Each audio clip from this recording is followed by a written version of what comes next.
On your left.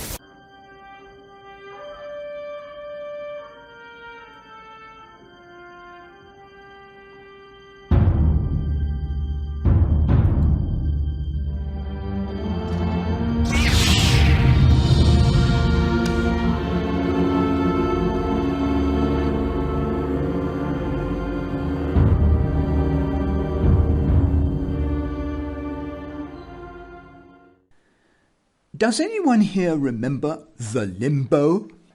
It was a dance fad kind of like the Olympic high jump in reverse. Instead of leaping over a horizontal bar, you duck-walked under it to calypso music, with the crowd squealing, "How low can you go?" As it happens, in the culture of Western civilization, Limbo is also the name of a place on the edge of hell. Either way, you have an apt metaphor for the spot that the USA is in as we enter the summer of double deuce. Lots of things are going south all at once. The stock markets and bond prices. Bitcoin is doing a vanishing act. The Colorado River reservoirs, Lake Powell and Lake Mead, are so low that by September both water and electricity may run out for a vast region that includes Phoenix, Las Vegas, and Southern California. The housing market is tanking. Suburbia's business model is broken. Whole herds of beef cattle roll over and die out on the range. Fertilizer is scarce. Food processing plants get torched by the dozen. Shortages loom. The oil and gas industry is getting killed 4 ways. 1. America's stupid Russia sanctions queered long-standing global disruption arrangements. 2. The industry is starved for capital. 3. Depletion is seriously kicking in. And 4.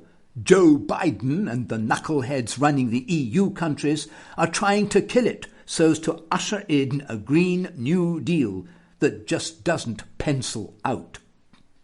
The car dealers have no new cars on their lots, and pretty soon they'll run out of decent used cars, which these days are often priced higher than the non-existent new cars. How's that for a business model? Plus, the financially beaten-up middle class can't afford cars in either case, and increasingly can't qualify for car loans. The airline industry reels with a sucking chest wound due to a pilot shortage, thanks to vax mandates and the high cost of jet fuel. The trucking industry's business model is also broken, with diesel fuel over $6 a gallon. The cost of delivery exceeds the value of the cargo. America runs on trucks, and if they stop running, so does everything else. Replacement parts are growing scarce for every mechanical device in the land. It's getting harder to fix anything that's broken. Joe Biden's proxy war against Russia in Ukraine isn't working out. It was flamboyantly stupid from the get-go. The US deliberately broke the Minsk agreements for a ceasefire in the Donbass to goad the Russians into action. NATO didn't have the troops or the political mojo to back up its US-inspired bluster. America's financial warfare blew back in its face and actually benefited the Russian economy and its currency, the ruble.